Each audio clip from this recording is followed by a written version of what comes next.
Hello, everybody. Welcome to episode 83, 84. One of those 84, yeah. 84 of the Titanforge podcast. I am Dranos, joined by Tettles and Trell. Welcome. Howdy. Howdy. Yo, what's up? Yo. As Tettles was mentioning, daylight savings is going to be upon us soon, so prepare to set your clocks forward. In that vein, actually, we have some other scheduling news. So we're going to switch back to our Saturday schedule. That graphic that I made will no longer be necessary, and we'll switch back to the old graphic at the start of the show with the times going back to European-friendly times? Yeah, noon Pacific. I don't know if it'll be a 9 or 8 hour difference. I think the difference in times changes for a couple weeks between EU and NA when daylight savings are happening. It's normally like 1900 CET. Okay, but it might be like 1800 CET is what it's supposed to be, but it might be either 18 or 20. Because European daylight savings is normally like a month off of US, right? In my life, I Daylight have savings never is so fucking scuffed. I have never been able to have a good instinct for like what the implications of daylight savings at any given of the transitions are. So just be ready. Block out an extra 2 hours and an extra hour on both sides for Titanforge podcast, and you'll be fine. And then, so that'll be in 10 days that we'll be back to the Saturday schedule. Because of course, the last MDI Cup of the season is this weekend, which Tettles and I will be casting. It should be pretty fun. It'll be on the new patch, which is our main topic today, patch 9.0.5. We're going to talk about the shifts in the metagame as a result of the buffs and nerfs to the different specs. And we'll talk about the patch features of patch 9.0.5. Those will be our main topics. Before we get there, though, how's everybody's week been? Trell, how have things been going for you? Oh, not bad. Just been raiding a little bit. I did some keys last week. It was a lot of fun. I was out of town for a few days, so I didn't get to do a bunch, but tanked a few 22s on Brew. Ooh, that's big IO. That is large IO. Which keys? Do you have any particularly fun keys, dungeons that you like the most? I think it's fun to do all the stuff in Necrotic Wake. Like once you have a really good route figured out as a tank for Necrotic Wake, it feels great to execute because everything just melts. Like every single pack has something to take care of it. Every single pride, except maybe the last pride, and it's just a good time because you can almost feel like you can run the dungeon like you used to be able to in Legion. There's definitely something about that. Did you use the shield last week for the shield versus bursting? I thought about that. I never got around to having a Yeah. good plan for it. I think that is a good idea, though. I'll want to implement that at some point. Yeah, I've been advocating doing that, not like as a plan for surviving big bursting, but just like fire it off because you're never going to get any more value out of the shield. Who would even be holding it? I guess it doesn't really fucking matter anymore. The rogue, rogue got changed to where you can use it out of combat, right? Yeah, I mean you can use that out of combat, but notably like the rogue's master assassin, you would just put it on like some DPS that's not like holding weapons. But now basically all the DPS can really hold weapons since master assassin doesn't work. Do we know if they fixed Rune of Power working with weapons or not? I don't think I don't know. they did. I'm not So 100% sure. Talking about the all the weapons in Necrotic Wake were affected by the rogue legendary master assassin, which made them have 100% crit chance as soon as they exited stealth for like 4 globals. So all the weapons would do massive damage from a rogue, and so the same thing happens from Rune of Power, increasing it by what, like 30% damage? Is that what Rune does? Something. Like it's that. 30%. Yeah. Yeah, I don't know if they fixed that though. My suspicion is no, because they changed Master Assassin rather than changing the weapons. And so my suspicion is that they're still like, yeah, where it's going to be one of those things where we just go down the line to the next most broken thing to use with each weapon until we get... It's 40%. 40%, okay. Yeah, I'm not sure though. It's definitely something they could have done. If it was, Honestly, it was a change I missed. They should just delete Rune of Power. Mages shouldn't have it, and I think that would be an ample nerf. It was a little bit weird to see Mage getting a buff, Fire Mage getting a buff coming into this. We're gonna talk about that in a little bit, but like, what the fuck? That one is How did it get buffed? a little left field for me for sure. But yeah, so that'll be our main topic this week. We're going to talk about the shifts in the metagame and the buffs and nerfs later. We're going to start off though with just general patch 9.0.5 stuff, which I think the first thing to really discuss is going to be Valor points, which we've learned some more specifics because the implementation was a little bit opaque until it actually went on the live servers. A few notable things are you get like 35 or 50 Valor from each calling you do. It depends on which calling it is. Like the Storm the Maw one gives more Valor than the, do 3 world quests in Bastion one. And then you get 135 from any dungeon at any key level. Above, obviously, it needs to be a key, so not a mythic 0. My God, dude. Is a little bit it strikes me as a little. So I'm not necessarily opposed with the +2s giving 135. Like, I think that number could be totally fine, but I think maybe they should be more for higher. I think it's so fried that the best source of Valor is actually just spamming like +2 hauls and +2 mists. Yeah, that seems so scuffed. Like Squishy identified, a friend of the podcast, in the Wowhead post about it. The reminiscing back to Mauved Souls +2 farming is very reminiscent to that, to be just blasting those, especially because the Keystone Master achievement is account wide, right? So you can upgrade to 220 if you have a 220 main, or a main character that's done Keystone Master. Then your alts can just spam +2s, and it's a lot of +2s, but you can get the items and the Valor to upgrade all the way to 220 just from doing that, which I don't think it's really efficient. Like, I think you should at least do a couple of the 14s, because it'll save you a lot of Valor to get the item dropping at 210 or 207 rather than dropping below that. It will save you a lot of Valor, and Valor is not an unlimited resource, but it's a resource you have quite a bit of. It depends a little bit on what you're trying to upgrade. So there's the different upgrade costs for different items, and you have like 5 different steps to upgrade up to the top level. So, and you can only hold 5,750 Valor, right? Or 5,750 Valor this week, and that'll go up by a pretty slow amount. But so if you're trying to do multiple pieces, it does actually behoove you to get the base item at 207 or higher. There's not a difference in the Valor it'll cost if it's 207 versus 210. But if you drop it below 207, you'll have to do another step. And of course, if you drop it down at 184 or whatever, you're going to have to do several more steps. I mean, this is great for alts as it is current implementation. I don't think it's... Okay, so the pros of this, very good for alts. Really easy to like get Keystone Masters on the main and then like slam your alts to be able to get like great gear. I think that's like the definite pros of this. The cons is that I don't think as a system by itself, it's like really main conducive. I don't think it's like the best system for just like if you're only maintaining one character. Sure, there are some good things. Like there are really good trinkets that you can get at like 220 item level, potentially like rings and necklaces and stuff like that. But more often than not, the best case scenario is item level. And like 6 item level, sure, it doesn't sound like a lot because we're used to dealing with numbers in like the 5s and 10s for the past like few expansions, but basically 6 item levels is the equivalent of like 10 item levels in previous expansions. And it definitely is a noticeable power difference between that. Yeah, especially because they've been working to make most specs pretty main stat dependent and pretty disinterested in dropping item levels for better stat combinations.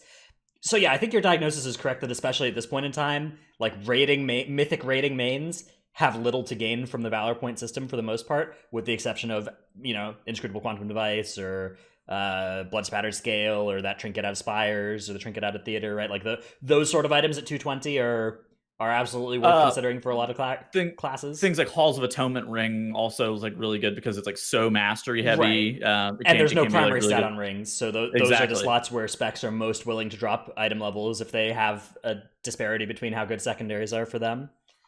But yeah, I mean, I think this will probably do some good for like if the system had been in place at patch day, right? Like and when it will be in place for next patch day, I think it will mean that like most progression characters will have an item or two of Mythic Plus Valor upgraded item on them.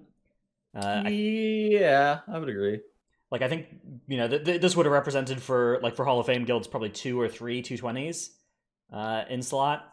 And the thing is, in a way like PvP, it is very targetable, right? You get to decide what you're going to spend your Valor on. You do have to get the item to drop, but for a main character, that's not a concern, right? For a main character, you'll just do the dungeon until you like. Obviously, it's a pain, but it is not it's not like a barrier to you getting that item that you need. Right?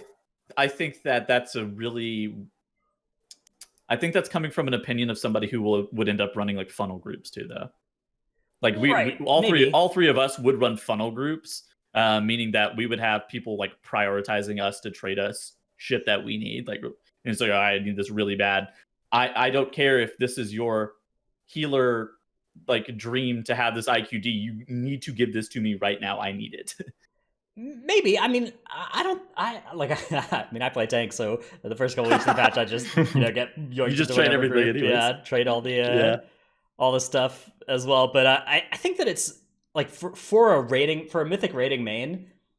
I think it's pretty reasonable to expect that, especially by the time you get to the end boss, you'll look at your worst slot and you'll upgrade that with Valor points to, like, my character had a couple of M plus 203 or 207s that would have just been 220s in those slots, and that would have been, a sizable upgrade for progression this tier.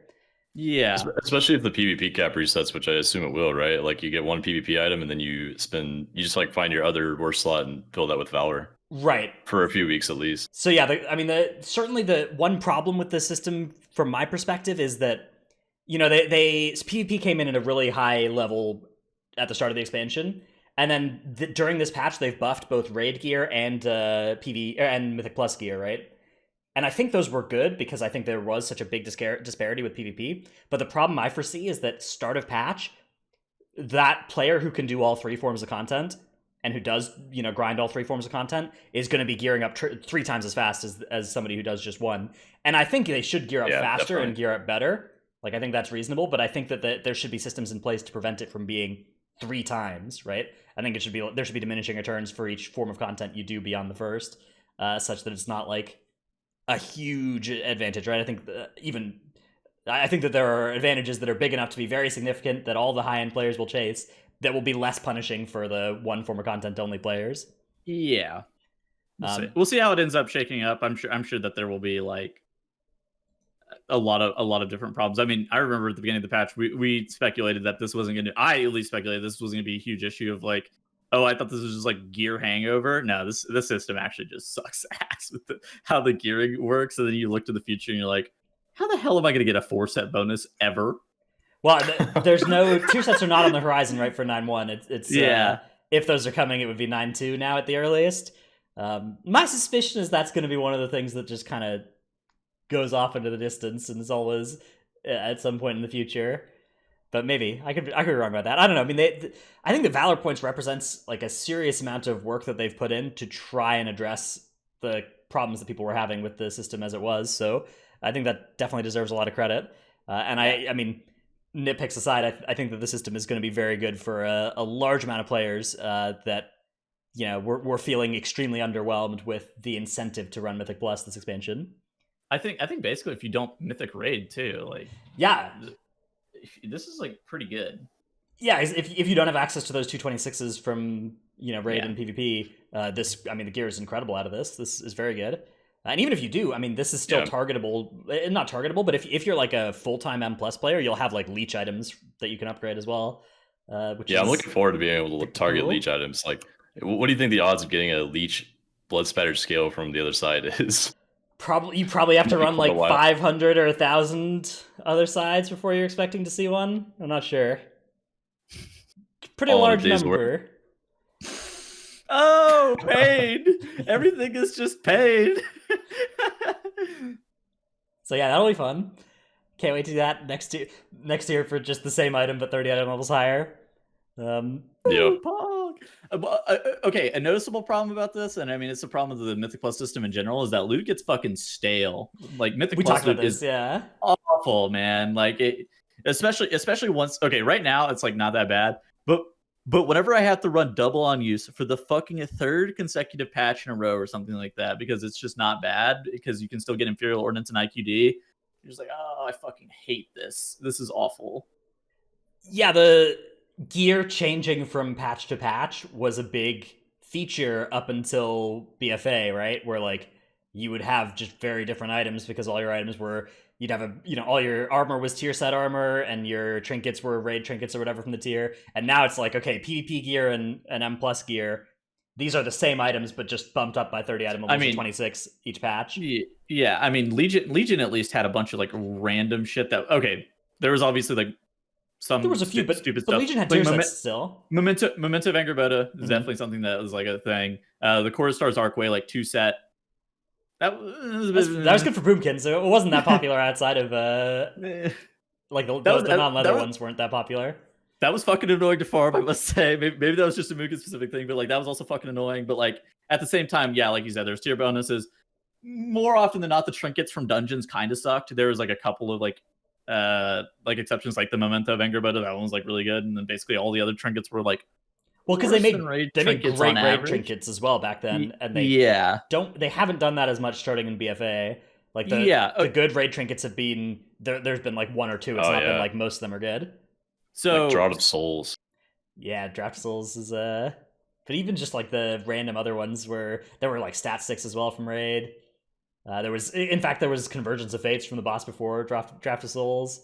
That was extremely popular. And powerful. Gul'dan and Elisand, and then Whispers in the Dark was also from Gul'dan. That tier just had so many good trinkets. Holy crap!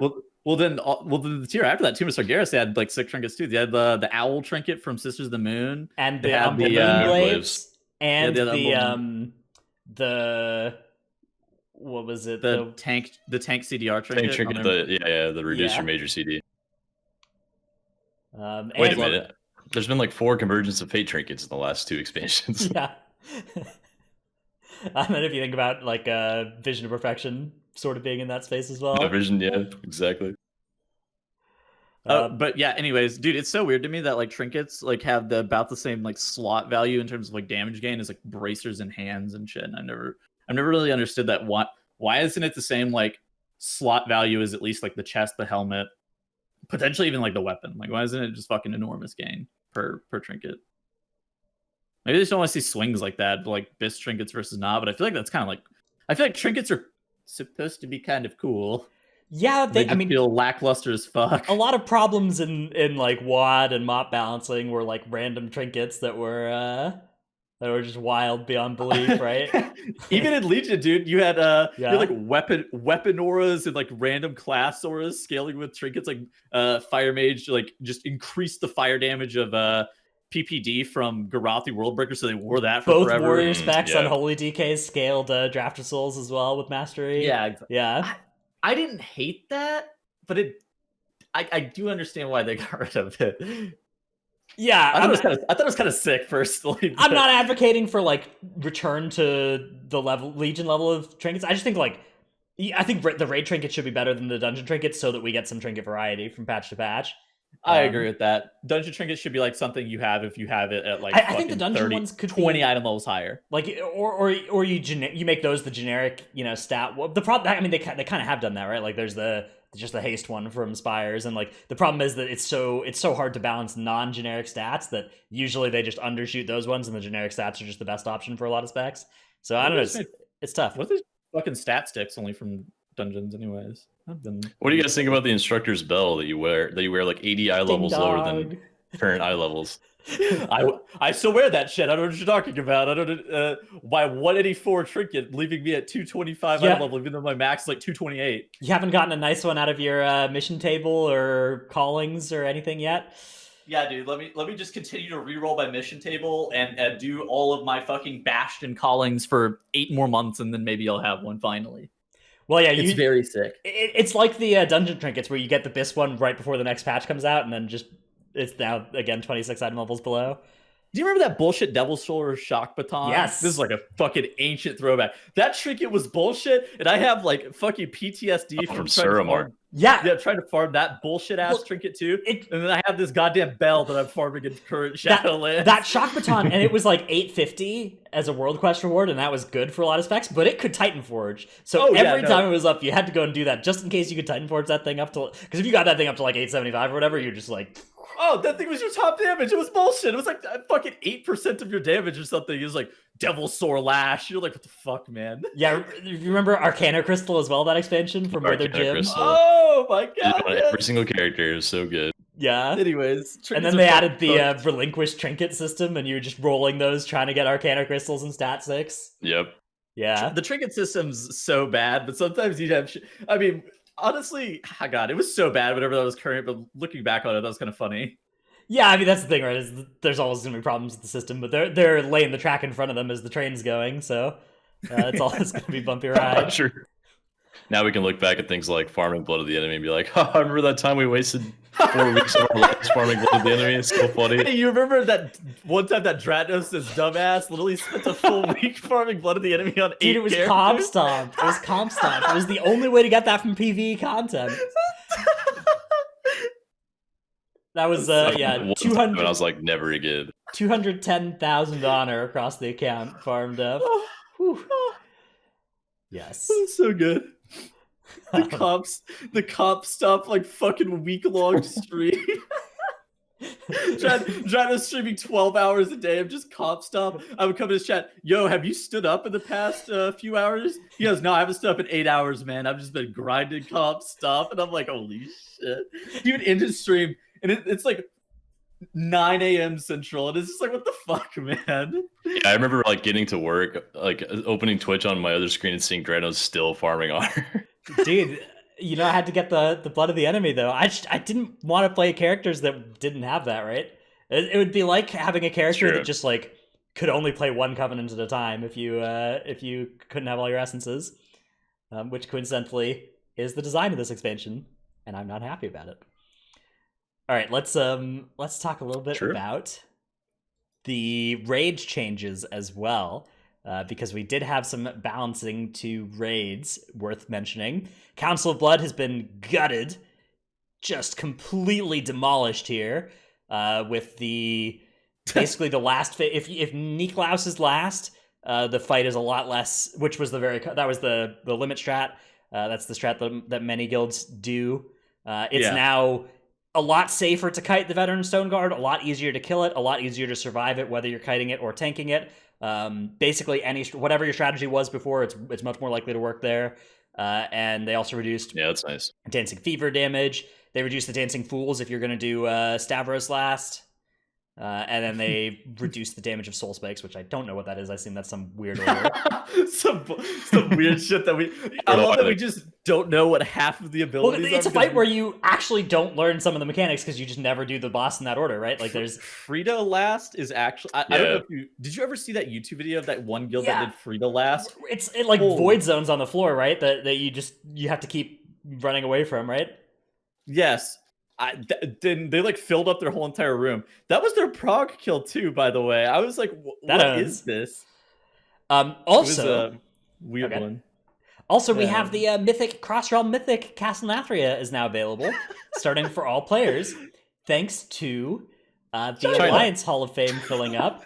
Which, there's a long story about the the amount of that was sold. Like sold RMT done in the Chinese region, and then there were some Wowhead posts about it.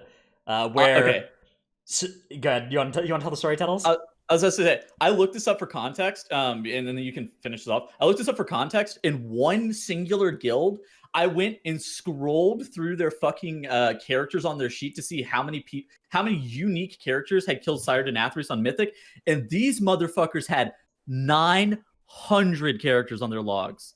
I had to like throw it in an Excel sheet to see how many unique cells it was going to populate.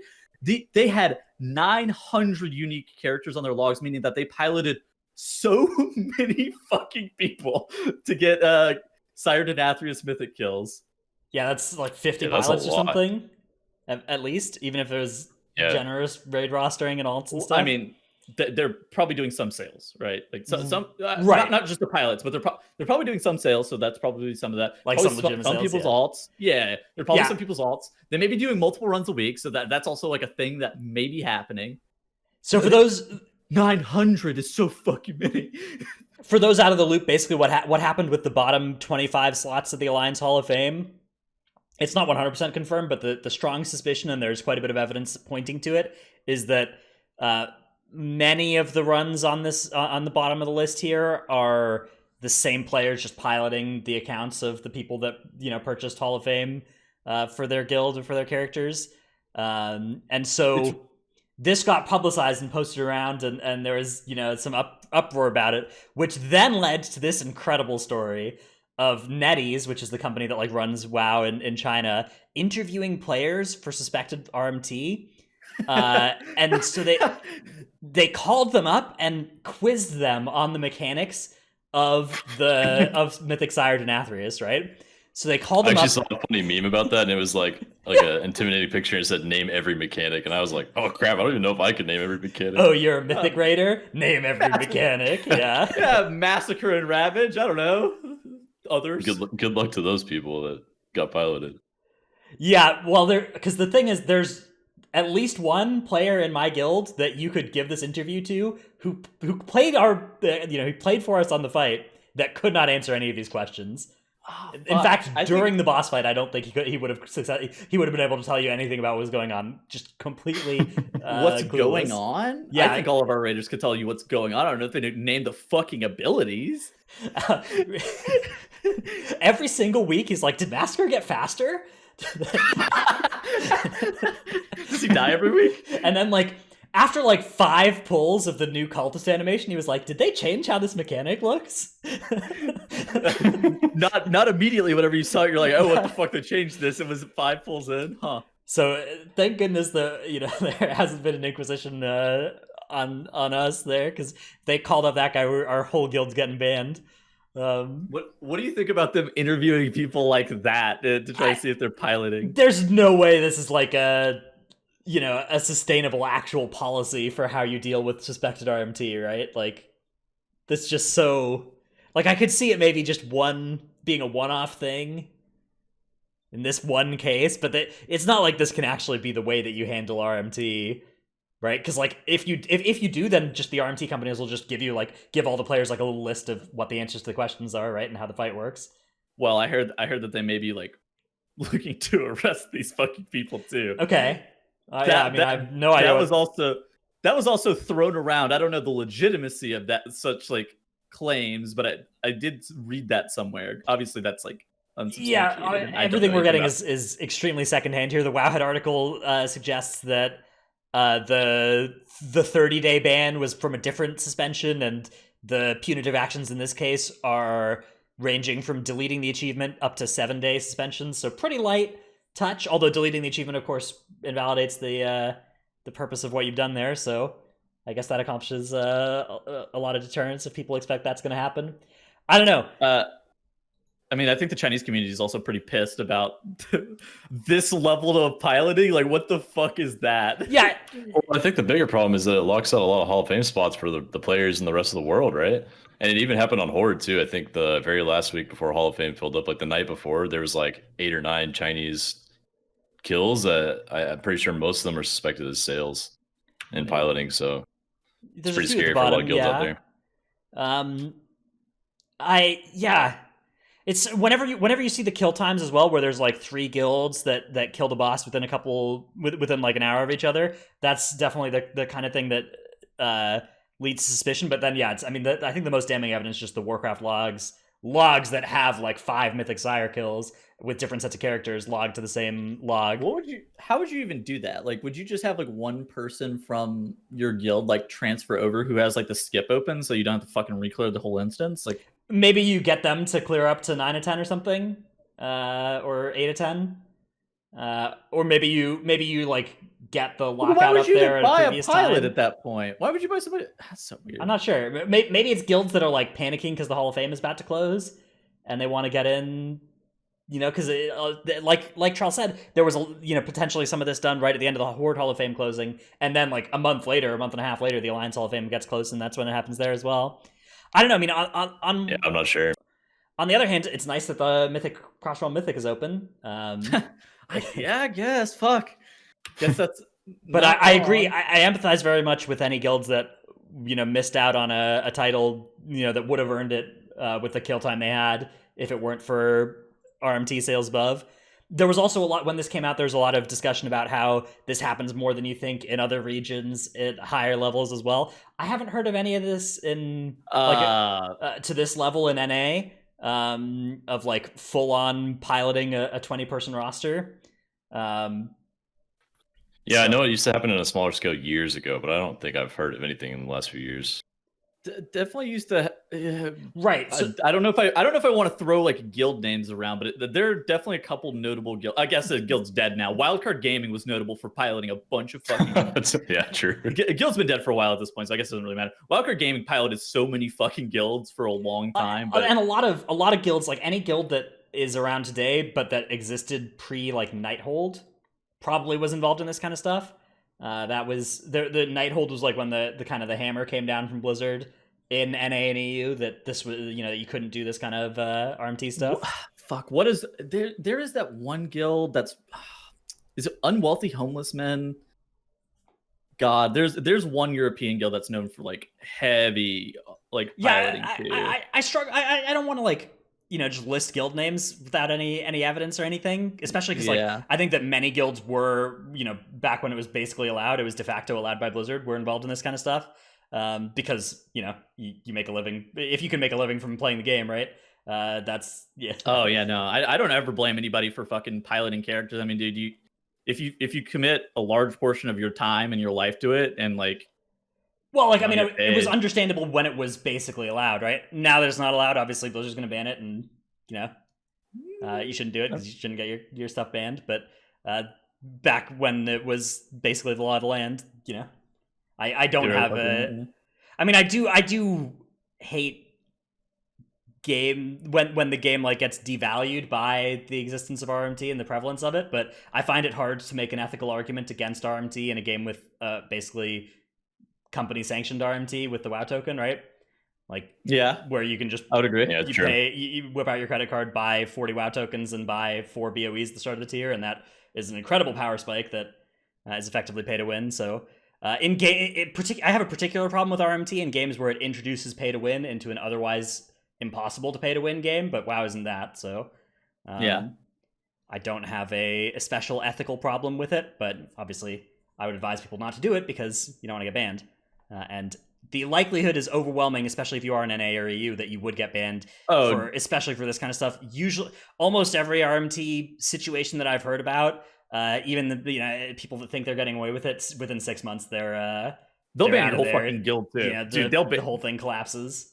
They'll ban your whole fucking guild. They'll ban Gallywix. They banned fucking Gallywix. Like, yeah, which, you know, that the boosting communities are especially like a natural hotbed for this. It's just so like the way that the boosting communities work, some percentage of the transactions is going to administration, right? And so if your boosting community is successful, you suddenly are just having these admins and advertisers or whatever that are getting millions and millions of gold every week. And so you put those people in a position where, okay, I could sell this gold and make $1,000 a month from this community or whatever. Like that deal is tempting for almost anybody, especially depending on where you live in the world. If you live in a part of the world where that goes an even longer way than it does in like the US, it's a very natural thing to happen, and it is tough to avoid the incentives pointing towards that, but it almost always ends up with the account getting banned. So, don't do it.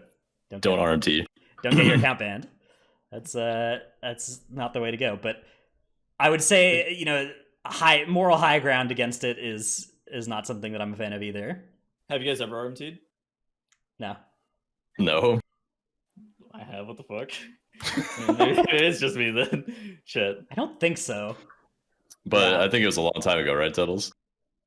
Like fucking Legion, yeah. Yeah. Yeah, there you go. Forever ago. I don't know. Like there's some levels of stuff that, on stream. There's some levels of stuff that's like technically right. Like what if your friend's like, hey, I'll give you 50,000, or can you buy Call of Duty for me with WoW token or Battle.net balance? Like gift it to me and I'll pay you in gold or whatever. There's like all those sorts of like gray area, I guess, that can be technically against the TOS, but I don't think that's like RMT. I don't know.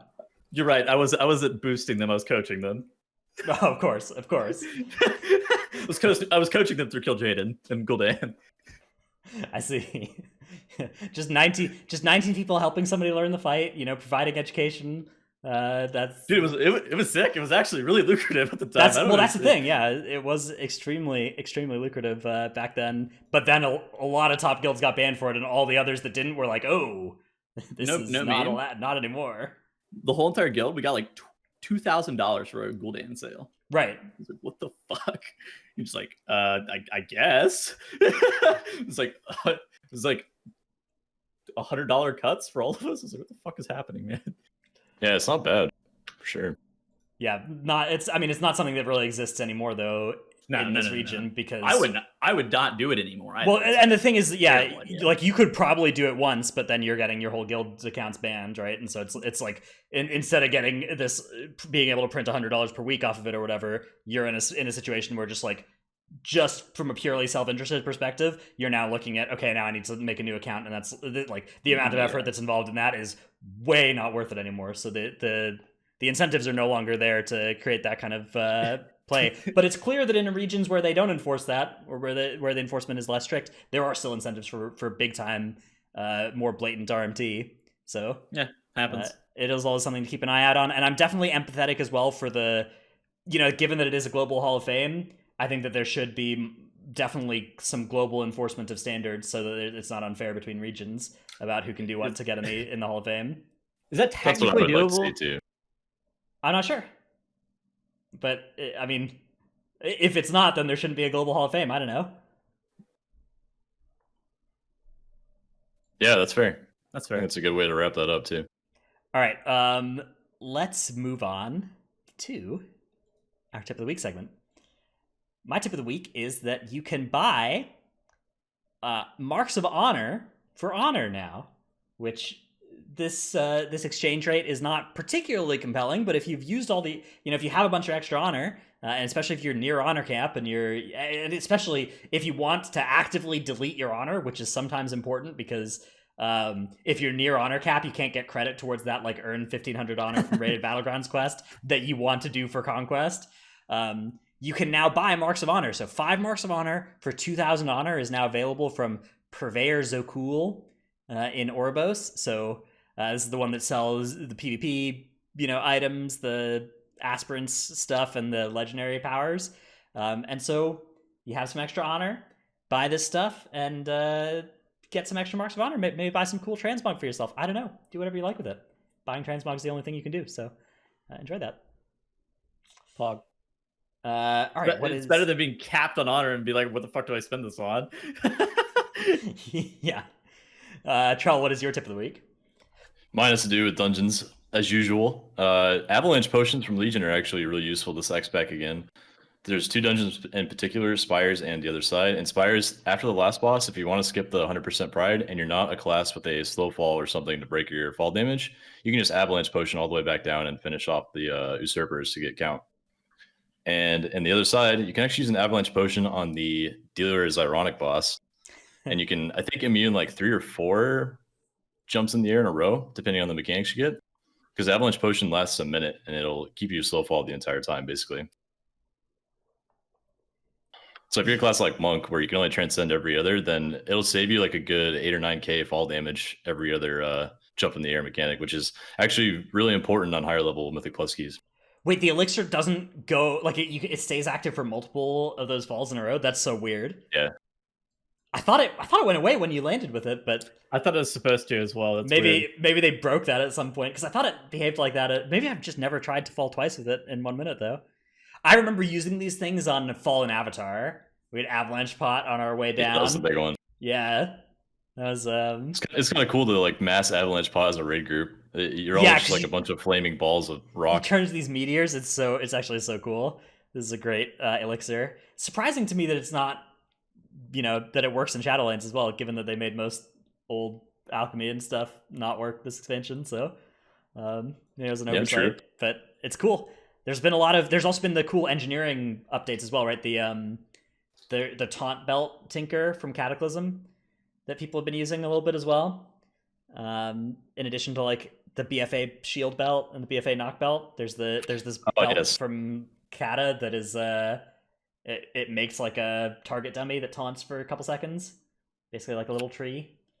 Yeah, it's called the Cardboard Assassin. Tanks are so squishy that a tiny little trinket you put on the ground that taunts for like 1 second and then dies is more tanky than our tanks. That's what we've resorted to.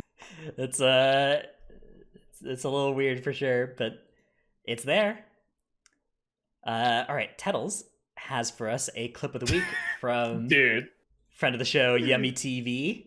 this Growl. clip is so good.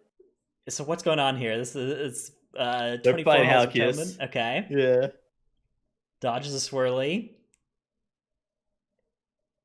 Gets knocked up by a volcano. Oh no. Wait, is there more? No, that's it. Okay. Dude, whenever there's like a clip where somebody clicks onk and there's still like more than 5 seconds left in the clip, I'm always expecting there's gonna be another hammer to fall here. But yeah, so the beautiful volcano into goblin jump into crushing slam. Always something to watch out for. Was this an intentional volcano? Did he take this volcano as a movement volcano? No, there's no way that was intentional. Do you think? Okay, well maybe, because it gets you to the altitude for your goblin jump. Maybe that's actually a strat. Yeah, then he knew that he was going to need to onk after. He was just saving it. He did stop right on the volcano. Maybe he was trying to go for something cool. Yeah, don't you love the rage onk? Onk is yeah. My favorite is the onk and then immediately die again. Just press onk in like a void zone and just die instantly again. Yeah, those crack me up. Or like onk right when raid wide damage is coming out and down right again. I see that stuff all the time and it never fails to make me happy. Yeah, that's a good clip though from Yummy TV, who did some really high keys last week with Tomobor on Guardian, as they, I guess people are no strangers to the bear now. It's been a couple seasons of the bear being near the top of the ladder, but I think this is a good patch for it. I think the bear's looking pretty strong, especially as we move into our shifts in the meta section, because there have been some changes to tuning, to different tank specs as well. Notably, Vengeance got some nerfing that I don't think. So first of all, what actually changed? So Vengeance lost damage on their Covenant abilities, except for the Necrolord one, which was reworked entirely. But the other 3 Covenant abilities all got 10% damage taken off of their Vengeance versions. And then Vengeance also lost damage on their Kyrian Conduit. And they got some defense reworked in that their Fiery Brand Conduit got reworked into reducing the cooldown of Fell Devastation rather than Fiery Brand. That change in particular is more like a buff than a nerf, in my opinion, because Fiery Brand uptime was already is still extremely high. You have a cooldown reduction effect on it through your legendary. Yeah. So its uptime is going from 70 or 80% down to maybe 60 or something. But Fell Devastation and giving you meta, that the cooldown on that has gone from a minute down to 48 seconds, and that is actually a massive. I think that's actually so uptime. good. Yeah. Once you get into the high key range, a lot of times trash pulls are about 45 seconds long, and that's perfect for Fell Devastation to be up at the beginning of every pull. I mean, on top of that too, Fiery Brand is not going to save you from getting fucking meleeed to death, where Fell Dev is actually going to. That's the thing. Fell Dev is so much strong because meta makes you actually tanky, but in a Mythic Keystone, Fiery Brand and Demon Spikes up, you still need a lot of healing. Yeah, I mean, even if you had Fire only Brand, meta where you're you don't need healing. Even if you had Fire Brand spread to all targets, that, it's still not gonna fucking save you from getting meleeed to death. It'll help if the mobs aren't hitting hard, but if there's any mobs that's hitting hard, it's gotta be meta or a lot of healing or kiting. Yeah. Yep, absolutely. So yeah, I mean, Vengeance saw some slight damage going down, but honestly, the survivability, I think that for high level content has gone up, which is bullet dodged, I guess, for the spec. The damage going down, I think, was pretty reasonable for sure. Warriors also got changed in the tank department in a way that's less likely to impact Mythic Plus. Although, actually, Warriors got a lot of changes. The specific change I'm talking about, though, is the banner change, which is the Covenant ability, the Necrolord Covenant ability, that I think is definitely potentially something of interest for Raid. And Tettles, you actually found this spreadsheet created by a guy called Max. Max from BDGG. Max from BDGG, okay.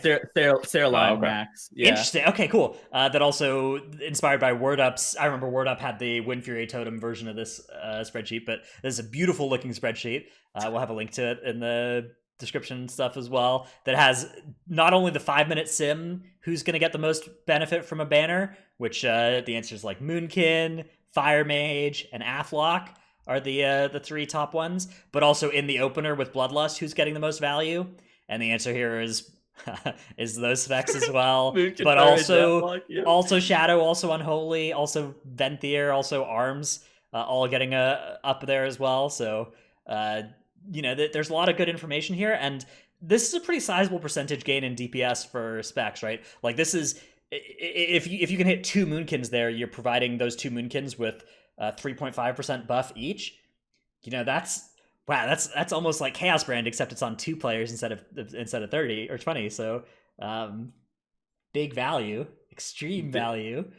I can't wait to have to walk into fucking Melee to get bannered.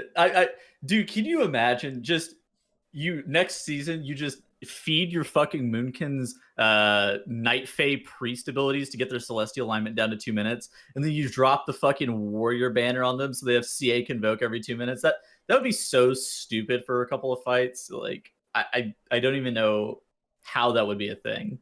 It seems likely to me that will be good, because the thing about Power Infusion and Conqueror's Banner and Fey Guardians is that they are all multiplicative with each other. Yes. So you are going to want to stack those on the same player, because each one will then increase the power of the others as well.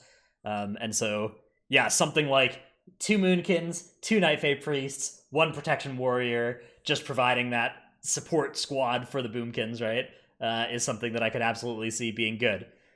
One problem with that, one complication with that strategy for Raid is Fire Mage. Well, it's that Windwalker got a serious nerf this patch. And the fact that Windwalker's got like bug fixes and nerfs, bug fixes that effectively represent a big nerf for the very top level players of the spec that were making the most use of the different ways the spec worked. And so if that brings Windwalker to a point where you're not going to necessarily want to bring it, then you need the Brewmaster for the Monk buff. And if you still also want the Vengeance, then maybe you don't have the spot for the Prot Warrior. What's funny? So it's very interesting, but like if you're like an Arms Warrior or a Boomkin or whatever, all of these different things are conditional on like what happens to Windwalker, right? What happens to Windwalker? The funny thing is, Vengeance? What happens to Havoc? The Necrolord banner is actually a higher damage gain in total whenever you're actually funneling it to classes that can make the most out of it, which is like super fucking troll. Like to see that in theory that one is your best covenant, but like in practice is probably not. For arms, you talking like for DPS warriors? For DPS warriors, it's in theory their best, but like if they ever had to like fucking get out of melee too to drop the goddamn. Yes. So more damage is definitely good, and there would certainly be some fights where that's worth doing, but yeah, like you said, it's like more likely to go wrong. You're more likely to not get the full value on some pulls. And whereas by contrast, Condemn is actually better than it looks damage wise, because it does do front or backload damage, right? It has that 35 to 0% increase in damage, which is the damage most important. Yeah, when it's coming is the most important, yeah. So my suspicion is that you'll still play Venthyr DPS Warriors, but maybe not. I mean, maybe not. Maybe the Operation Turbo Moonkin, Operation Death Star. I don't even know if I want to play that. Like the first time I would do that, it'd be sick. This literally like doing it pull over pull. I think I'd just fucking become numb and just be like, this sucks ass. Now for Mythic Plus Warriors, there's been a set of changes regarding like their legendaries and their block up time and big damage buffs, 10% across the board, and then another 10% to Thunderclap. Anymore. Yeah, the reprisal legendary is the shield block legendary, where you get 4 seconds of shield block every time you charge or intervene another player. And that brings up shield block uptime from like 40% to 80%, which is humongous. And that's not even counting the bolster talent, which gives you shield block for the entire duration of Last Stand. So now a warrior can effectively have like 100% uptime of shield block, which is the most powerful physical damage reduction in the game. And Mythic Plus, good. Their DPS damage is like super low still though. Like even with the Thunderclap buff, I think they need like a bigger damage buff, because like right now, aren't they really struggling to hold threat? Like them in like Blood DK, I think, right? It's tough as well, because if you're playing the banner because it's the highest theoretical damage for your group, it does not help you with your threat issues. In fact, it does the exact opposite of that. So it is certainly a challenge. They do have a commanding shout though, or whatever, challenging shout, Aerie Ton. So that is 4-minute CD. That goes a long way though, having that for the pulls where your combustion and CA are used or whatever. I don't know. I think there's potential for Protection Warrior to make some moves in this metagame. It's Yeah, tough though, because I don't think the Vengeance damage just is that is bad. so good, and Chaos Brand is just so nuts.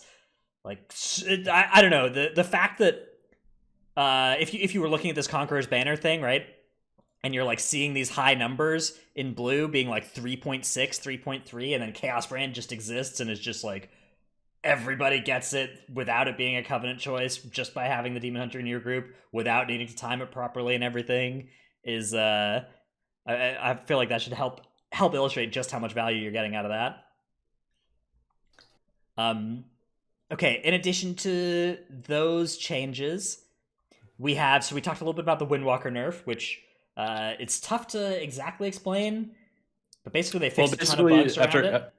After playing it last night in Raid, you only lose damage on AoE outside of your CDs. Like in your CDs, it's basically the same. You just have to play a little bit different. You got to fixate your clones after you get stacks.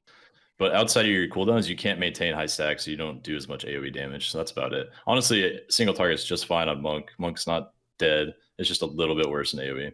Okay. That's good news for. Although it was a spec that really did excel off of its AoE in particular. I mean, it looked broken. The AoE that it was able to put out before, though. So at least the raid AoE. True. The Mythic Plus side of things, we're talking now about a target cap melee spec, and that just has a bunch of inherent ceilings placed on how good the spec can be. I mean, I do think this is problematic for melee. I think you're just going to end up running with the changes today. If you had to run prog back, you'd run 5 fucking unholy DKs and 1 DPS warrior, right, or whatever. Well, yeah, I mean maybe with the new war banner thing. And then mages, or maybe not even the DPS warrior, were a buffed spec on this list. Fire mages. Which is their legendaries. So in this patch, there were balance changes to legendaries where Blizzard took a look at the less well-performing legendaries, buffed them up a little bit. And one of those was this legendary called Disciplinary Command for mages. And so the only change that mage really got was this buffed Disciplinary Command, and it turns out it made it their best in slot legendary. And so they are now doing more damage. Fire mages. Mage got buffed. Mage is the hero class. Yes, Mage is the new hero class, for sure. We did see some buffs to specs like Havoc. Havoc did get quite a bit of change. There's also a lot of Covenant reworks, a lot of Necrolord. I mean, Necrolord across the board, we saw buffs. Hunter got nerfed. Hunter got the biggest single nerf in this patch was to Hunter, which was this bug fix between their Wild Spirits and their Legendary that ended up being something like a 5% nerf, right? 5 to 7%. Which is substantial. It's a very substantial. I think it was every time they aim shot with the Serpent Stalker legendary on, it would proc Wild Spirits twice. I think that's what it was doing. So it was just a ton of Wild Spirits extra damage, and now that's fixed. Yeah, Moofsy, renowned hunter, tweeted out that they also made Wild Spirits show up now permanently as long as it's up for the rest of your group to see, which a lot of players were concerned at the start of the expansion that Wild Spirits was such an impactful cooldown that you couldn't see as the tank, right? And so you didn't know where to stand at it. And so now they've made it a non-impactful cooldown that you can see, which, yeah, I guess it's better, but... they should just make Ashen Hollow visible permanently, too. Well, Ashen Hollow, I mean, it's 30 seconds. That is a long time. I do think, some way of indicating where the Ashen Hallow is would be good, though. Not at its full intensity, though. Ashen Hallow and Fire Mage being notably absent from the nerf list. It does seem a little bit strange to me, especially because it's not like they're bad in raid either. Fire Mage is maybe a little bit of a tough one to nerf for raid because they're not sick, but they're not bad. They were the best mage spec. Dude, I don't even know what they would just hit on mage. For me, because the most egregious part of mage is the combustion CD reduction. It's fucking absurd. Well, I think that one way you could attack the spec could be the Flame Strike Fire Patch, side of things. I mean, but the biggest issue is definitely combustion cooldown. It's not even yeah, I don't know. The uncapped AoE is fine if literally combustion is 2 minute CD. I think that the that part of the playstyle is fun and skill testing for mage for fire. I don't know what the way to attack it would be, but I do think skill testing is fireballing every fucking global. Okay, maybe not. Maybe I'm wrong. All I remember is when I played Fire Mage, I was very bad at it. Do you guys It must think make it a that- really high skill spec. Do you guys think that they are going to target cap the rest of the classes eventually, like Fire Mage? Let's say this. Do you think they're going to cap Fire Mage's Flame Patch or Flame Strike eventually? I don't know how they, because their whole thing with the target cap is that, hey, we're doing this to show that to split up specs into different niches, right? And so like these caster specs, it's intended that they are uncapped. And that you could hit more targets with stuff like Blizzard and Flame Strike than you can. But they capped Ignite. Yeah, they did cap Ignite spreading. I don't know. I mean, like I think that they Mage is capped except for Flame Strike. Well, yeah. It turns out there's a big difference between capped and then capped except for one ability that does a lot of damage. Those are two very different states to be in. Yeah, I think it's still a little bit too much over any other class, and I think they're gonna do something about it eventually. But I feel like target cap's gonna get a lot worse before it gets better. I think they're gonna overdo it and then finally realize, okay, let's uncap some stuff finally. Yeah, that's funny. My guess is it might be like a next expansion thing before we're out of this target capping hell. Yeah, I think that Mage actually may catch a target cap on their shit on 9-1. That would actually not surprise me if Fire caught like a target cap. Yeah, I mean they could just do a 8 target cap on Flame Strike or whatever. Either as for the rest of the shit, I what else is uncapped? It's like AF and Moonkin. Starfall. Yeah, Starfall. Yeah, but Starfall's next on the radar after Flame Strike, I think. I don't even think Starfall. Them capping Starfall would be so weird too because it's like not burst damage. I think the biggest issue with Fire is that's like instant damage, right? And Starfall's like so fucking slow. But maybe they'll see that as egregious too. It's hard to say. It's just always the stuff that gets nerfed or buffed is usually what's right in front of them, right? And so Flame Strike enhancement. Are they uncapped? Yeah, yeah. Yes, they are uncapped. They actually do. They do mega fucking damn too on AoE. Wait, really? I don't think I've ever seen one. And Ret with the Ret legendary, right? Like the Ret themselves are capped, but their legendary thing is not, right? Yeah. But enhance is actually good at AoE. So is Survival Hunter. Survival Hunter is also uncapped. Yeah, Survival is actually. Feral has some capped, but some not capped. It's just the abilities don't do any damage. But if they did, they would do damage to a lot of targets. What do you guys think that this might do to MDI metagame as a result of all the changes? We already saw a lot of the Shadow Priest Holy Paladin making it so, for those who haven't been following MDI, last weekend we started seeing Shadow Priest Holy Paladin instead of Discipline Priest in most, or not most, but in 3 of the 8 dungeons, 3 or 4. That became a strategy that was dominating. And do you think that will perhaps be more? We'll see even more of that shift, especially because there's now the Shadow Priest DPS, like that Windwalker DPS slot is kind of out. Probably the Hunter DPS slot's kind of out, so there's more room for specs like Shadow to make their way into the top 3 DPS. They're gonna slot in the enhance since they're bringing the Holy Paladin. They're not already committing. They're not running the 5 Night Fae, so they may as well just fucking shift in. Night Elf. They may as well just shift in that enhancement right there. Or Survival Hunter. I mean, Survival Hunter could actually just fit where the MM used to be. Can you imagine if they start playing fucking Enhance in the MDI? It wouldn't surprise me. Enhance actually does good fucking AoE. Their single target's pretty bad, but they do good fucking AoE. I don't know. It'd be kind of funny. Yeah, my suspicion is that the default comp is going to be like Vengeance, Fire, Shadow, Holy Paladin, and then my question mark is that last slot. Like, are we talking like Balanced Druid? What is going in that last DPS slot? I don't know. I think he's sent back in the MM or the sent back in the MM even post nerf. I think the MM and the Windwalker stay post nerf. I think it's just like how they play the dungeons. I think is like still superior to other stuff. I do also think that there's room for flexibility, but I think that it's easy to get stagnant in a specific meta and like not want to really have to fucking change up everything, especially for the last cup. I would actually be surprised to see Windwalkers. I think they're going to do a lot less damage in AoE. Yeah, me and too. Dungeons especially. I think Windwalkers are going to be out. I think Hunters are going to be out as well, unless that they make their way back in by not having anybody that can really challenge that slot. But I think that last slot in the group is extremely open right now, and I bet different teams are going to come up with different answers for it. Time trial time's actually not looking too bad. Well, the time trials were run on 9.0 as well. Yeah. I'm just looking at their times. I was like the 1st to 8th is like 15 minutes, which is like not that bad. We've seen like fucking 25 minutes before, and it's just like, oh god.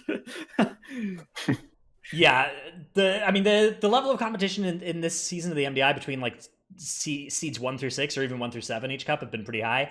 The 8th seed usually has been more of a long shot, more of a dark horse contender. I mean, dude, they played Shadow, Holy Pally, and DOS. I guess it was DOS Halls and Spires. Inspires as well. Interesting. I don't know. It'll be interesting again, to see. These are all last patch comps, right? Last patch dungeons. So I don't think we can glean too much from the time trial. Like I bet there will be swaps between then and now and the cup. Probably. In addition to the class changes, there have been actually a lot of dungeon changes, several of which were undocumented. One was documented, which was Sanguine Depth's lanterns getting moved around. That's pretty notable. They also buffed the Venthier ability in Sanguine Depths. They changed it in a kind of a slight nerf way in Halls of Atonement. They buffed the Necrolord ability in Theater, and they sort of tangentially buffed it in Plaguefall by making it easier to activate. And they removed the rogue from the first boss of Theater Pain.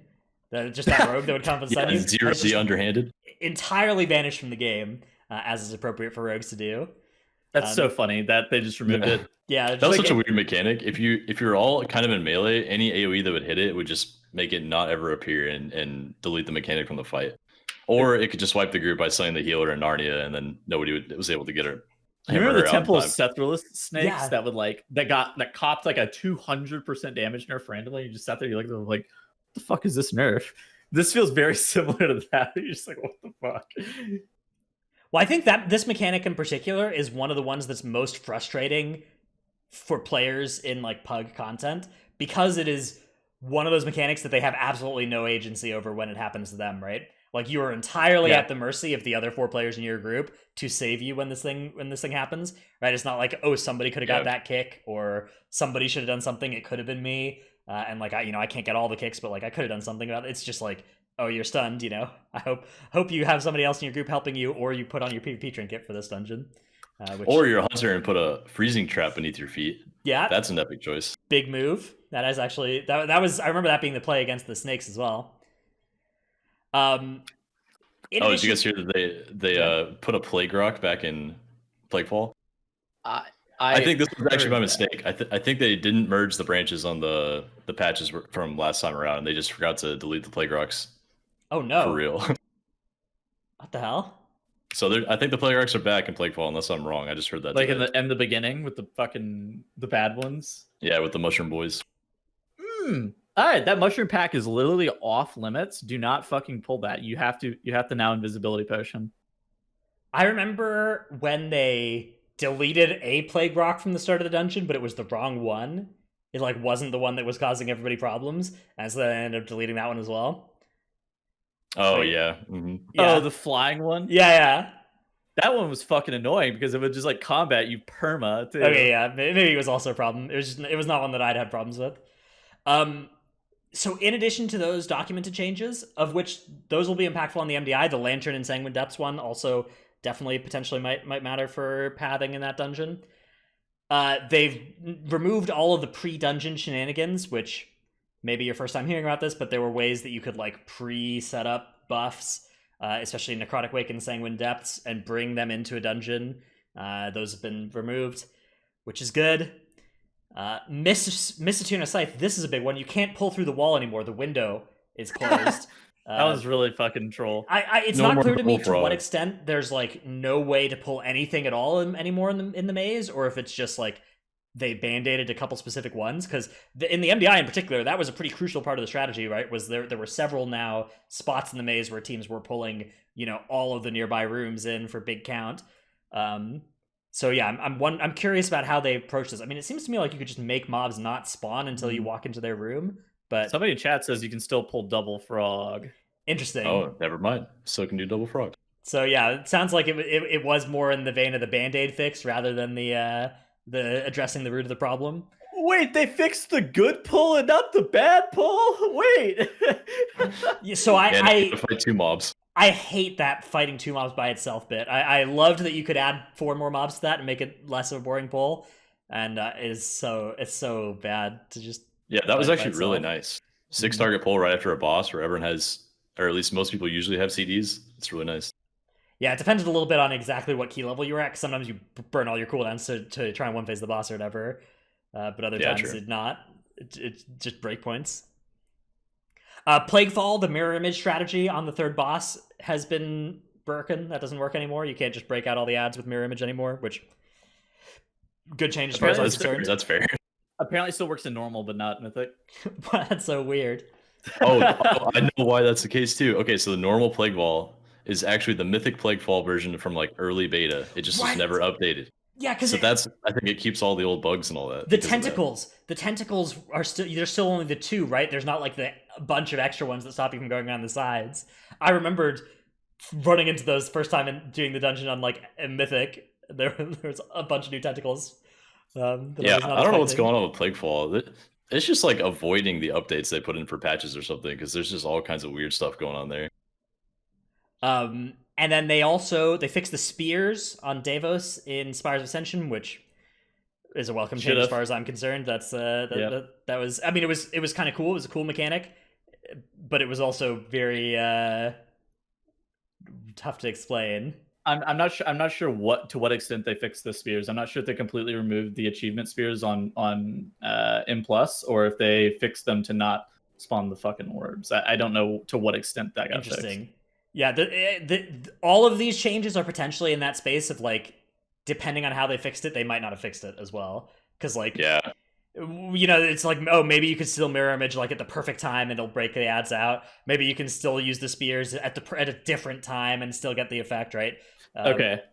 Apparently, Growl went up there earlier, and the spears just weren't there.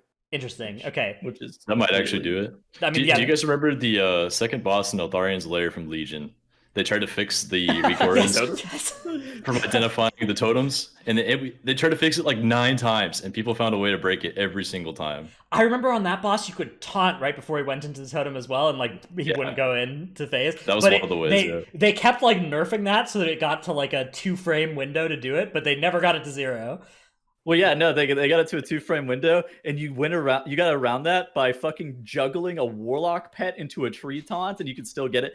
Yeah, That boss was 5.5 minutes if you didn't get the taunt, and if you got the taunt the first round, that boss was like 2:30 or something. So that was one of the tightest dungeons, and that was one of the biggest time gains that you could have possibly have gotten to.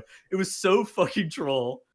Yeah. So the moral of the story is that often they will not actually fix the base underlying problem, and they'll just like fix the most easily reproduced way to make it happen, and then you'll have to learn a new way that is potentially a lot harder to make a similar thing happen.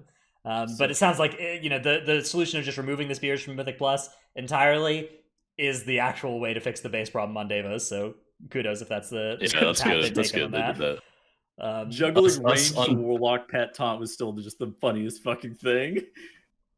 Us unpaid Q&A testers will find a way eventually. And then finally, you do get paid if you discover it for MDI. That's True. The Dealer's Iexa strat where you would pre-click the portal has also been scuffed, where you'll now like fall out of the portal when your cast finishes and just like plonk land on the ground. Not entirely clear to me how, like, what all the specifics of this are, but my advice to people is just you can cast your mount during that channel, so just cast your mount instead, and then go click on the portal. Oh, after. really? Yeah, I did not know that. Yeah, that's cool. Or maybe you have to start the mount before the cast starts, but you can do both at the same time. It's weird. So that is I think the most optimal way to spend your time. I think so. Okay. Actually, maybe the DOS was right before the patch, not right after. So maybe I could be lying. But definitely the pre-clicking the portal strat is don't expect that to work the way it used to. I don't know the full specifics of when exactly you can do what and have it work on that boss. Very minor stuff, but definitely jarring. I've heard reports of people falling out of the sky, which is not what you want. All right, that is the set of changes from the patch as far as we could see. Is there anything that I missed to cover here? No, that was just the shifting meta stuff. I think we're good. All right. Let us do some thanking of the patrons, and then we will do our Q&A segment.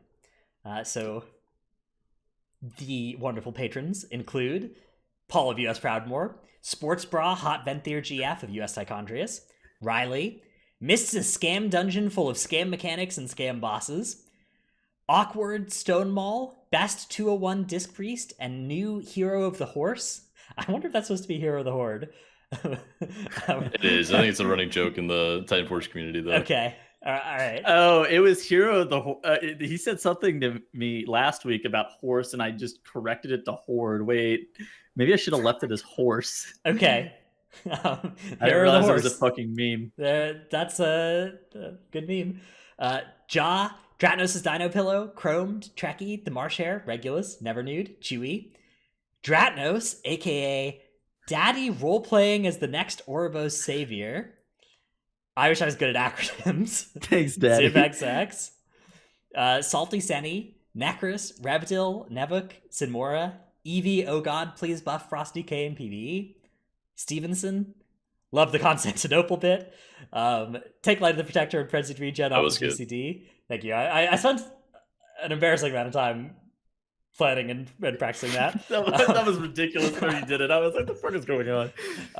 No Trick. I scheduled a Tettle's Flame, Sire Dematicus, Mir, Dimat, Syncope the Sleep Deprived. Choke Me Daddy weak auras are required for Tenacity. So you guys seen this weak aura? If you search it on the Wago, it's like when the blood price is casting, it'll / say choke me or like harder or something. I don't know. When you're like being lifted up in the air. Oh god, it's spreading. So at least one person in my guild has it. And my suspicion is it like the nom weak aura? Well, so it triggers when the blood price is lifting you up in the air rather than. But yeah, it's the same sort of idea. Maybe I'm a monk main now. Hanny is going to pump in Shadowlands. Nyx, Flick, Foden, quote unquote, man of his word routes are better than Dratnos routes. Gallic, Brusive, Chewy, Dratnos routes Abyss. Dude, there's a strong battle going on about the quality of my routes here. Dratnos' Basement Escapee, Monka W, M Sanity, Canyon and Moonsonara of Emerald Dream Division 7, and Area 52 Scraw. Xena, Shadowcatra is the worst warlock on Zul'jin US. I assume we haven't gotten any angry letters from Shadowcatra about this being nope, I haven't got anything yet. So it seems like it's two friends. Love to see that. Red Color, Some Zero of Tichondrius, youtube.com/workbringer, and Morty died 6 times to mechanics last week. That is Rip Morty. Immortalized now forever in our segment. Thanks all the patrons. Let us move on to Q&A. Our first question comes from Contagion in Discord, who asks, can we get your opinion on the change to the keystone level you get from the vault? I've been thinking about it, and the only group of players I can think that benefits would be boosting communities. So there's actually quite a bit of context to this, which Blizzard announced last week that along with the original patch notes to 905, that you would no longer get your keystone based on your best so far this season, and it would instead go back to the BFA model of last week -1, or if you didn't do a key, or the week before that -2, or the week before that -3, whatever of those formula would be highest, basically. And people were pretty unhappy about that because a lot of people had liked the system of, you just keep getting 15s every week, season. And you didn't have to, do 2 keys per week or go find somebody else's key or do a higher key and then slide down slowly and then find a higher key again and slide down slowly, because that was kind of the play pattern that was encouraged by the BFA system. And so there was outcry about it, and then Blizzard updated before patch 9.0.5 came out with a solution that is now, if you time the key, you get the same level, and if you deplete it, it's -1. So now if you just time a 15 every week, you keep getting 15s, but if you deplete them, you'll get a 14 the next week, which, to me... I think that's really good. To me, this is a reasonable change, and the question here comes from, this was a very common complaint I saw about this, is like, why are they changing something that works? Who asked for this type of stuff?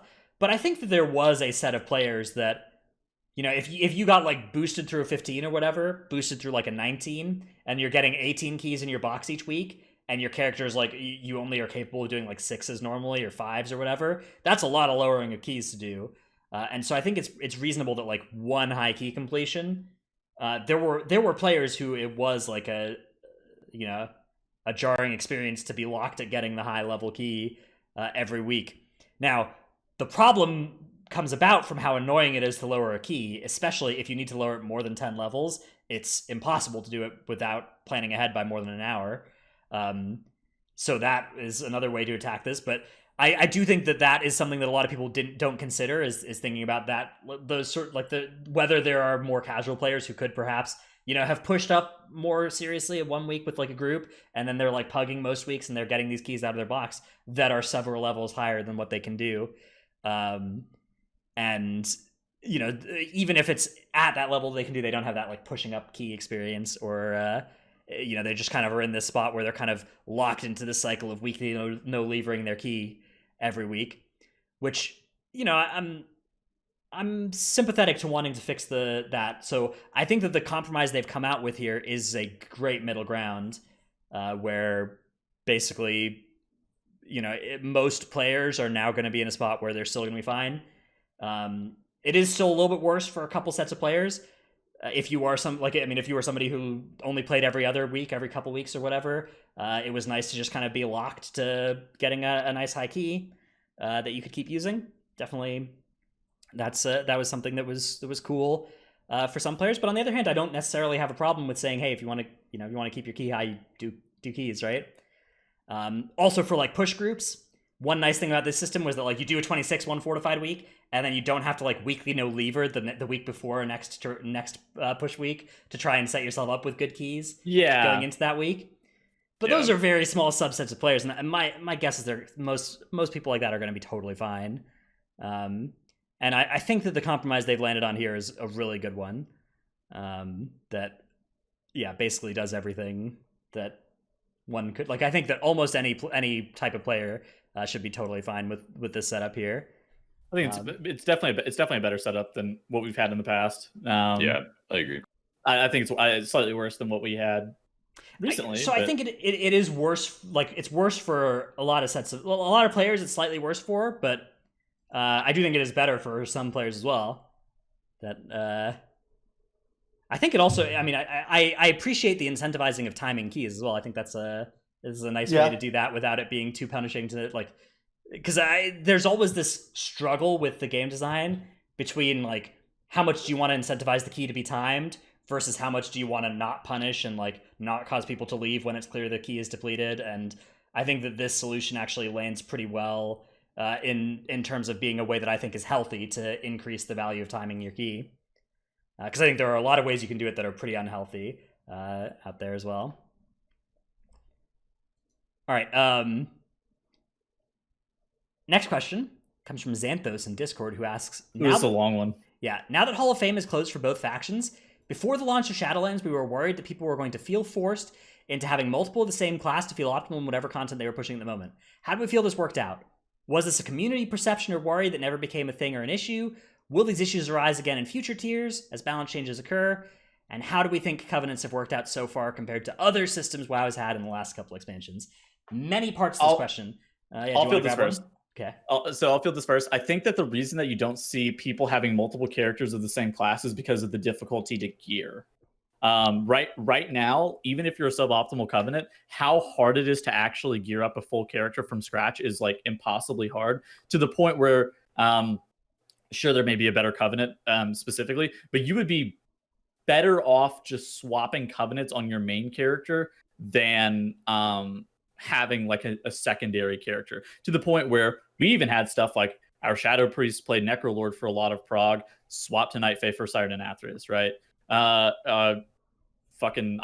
played Kyrian for some of prog and swapped to Night Fae, right? I wasn't going to make a second Moonkin, and he wasn't going to make a second Shadow Priest and stuff like that. And our Paladin swapped from Kyrian to Venthyr, and it's like stuff like that. It's easier to just completely swap your Covenant for that specific situation that you've determined is the most important at the time, at least, and then worry about stuff like gear later because you already have the gear, right? Yeah.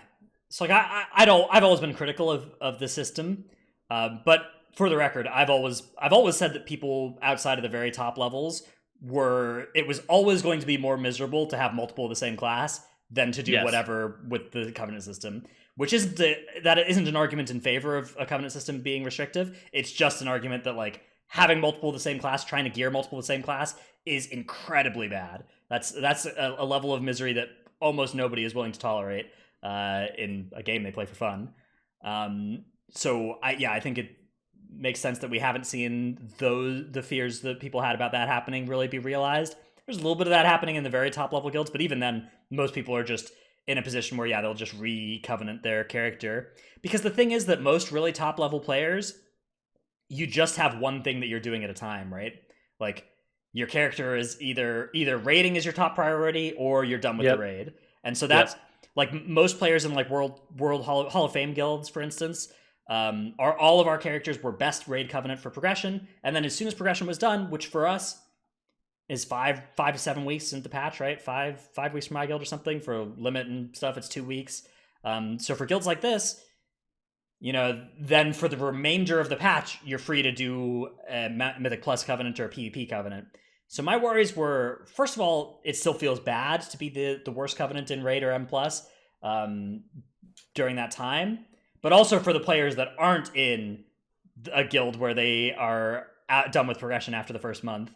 I feel like it's a rough spot to be in. Or if you're somebody who's trying to play, arms and protection, right? And if you're trying to play arms and protection on the same character, there is not a good Covenant answer for you that will feel good for both of those specs. It doesn't really exist. I guess maybe Necrolord now, but Knife A, big AoE.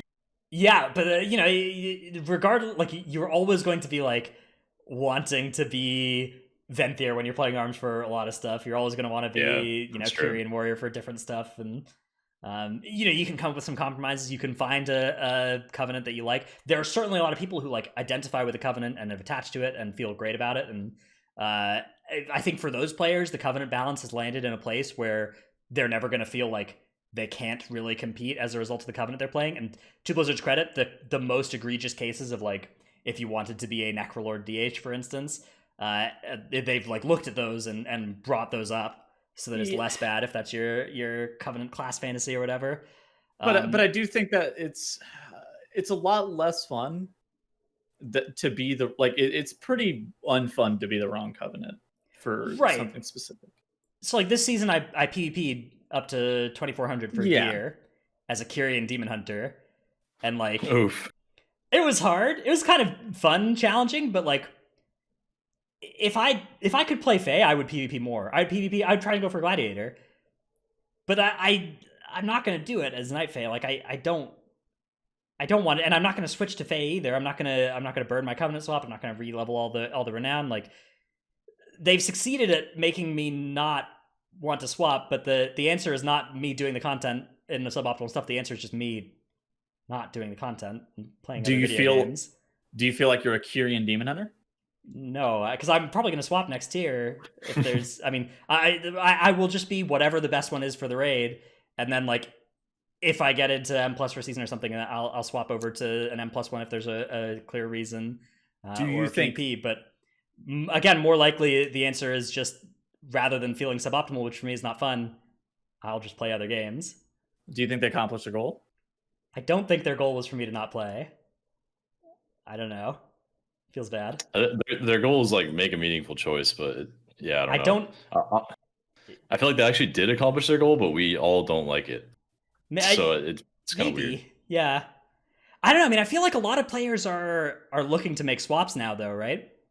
Like are looking into making Covenant switches.